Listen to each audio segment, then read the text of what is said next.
Turkiyada o'ldirilgan o'zbekistonlik ayol qotiliga umrbod qamoq jazosi so'raldi. Eng so'nggi ma'lumotlarni o'tkazib yubormaslik uchun bizni kanalga obuna bo'lib qo'ying. Eng tezkor va eng so'nggi yangiliklar bizni kanalda. Turkiyaning Oydin viloyati Ko'shk tumanida 2025-yil 5-iyul kuni soat tungi 03:30 atrofida o'zbekistonlik 35 yoshli M. Aliyeva o'zi ishlagan kazinoda boshidan o'q yegan holda topilib, shifoxonada vafot etgandi. Prokuratura uning o'limi yuzasidan kazino egasi hibsga saqlanayotgani, Rashid Yasanga nisbatan ayolga qarshi qasddan odam o'ldirish moddasi bilan og'irlashtirilgan umrbod qamoq jazosi so'radi. Bu haqda T24 xabar berdi. Ma'lum qilishicha, hodisa joyidan chaqiruvga binoan politsiya va tez tibbiy yordam xodimlari yetib kelgan. Og'ir ahvoldagi ayol tez yordam mashinasida Ko'shk davlat kasalxonasiga olib borilgan, biroq shifokorlarning urinishlariga qaramay uning hayotini saqlab qolishning imkoni bo'lmagan. Tergov 7 oy davom etgan. Tergov doirasida kazino egasi Rashid Yasan qo'lga olingan.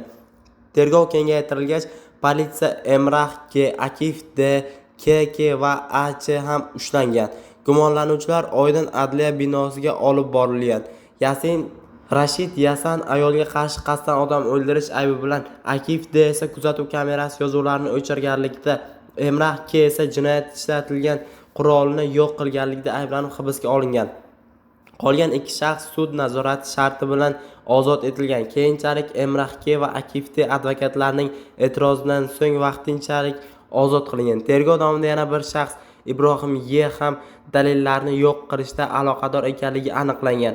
Hodisa yuzasidan 40 nafar shaxsning ko'rsatmalari olingach, Rashid Yasan, Emrah K, Akif D va Ibrohim Yga nisbatan ayblov xulosasi tuzildi. Unga ko'ra, Rashid Yasan uchun og'irlashtirilgan umrbod qamoq, qolgan 3 shaxs uchun esa 5 yilgacha ozodlikdan mahrum etish jazosi so'ralgan. Kazino egasi o'z ko'rsatmasida M o'zining joniga qasd qilganini aytgan. Unga ko'ra, voqeada kazinodagi xonada sodir bo'lgan. Yasan bayonotida M Aliyeva munosabatlar tugaganini aytgan.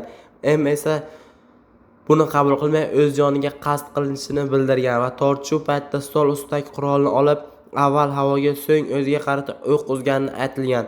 Hodisaga yagona guvoh ham shunga o'xshash ko'rsatma bergan. Hodisadan so'ng Rashid Yasanning ahvoli yomonlashib, qayd qilgani, Emrah K va boshqalar tomonidan shifoxonaga olib ketilayotganini, o'ziga kelib qurol qayerda va yozuvlar nima bo'ldi deb so'raganini qayd etgan.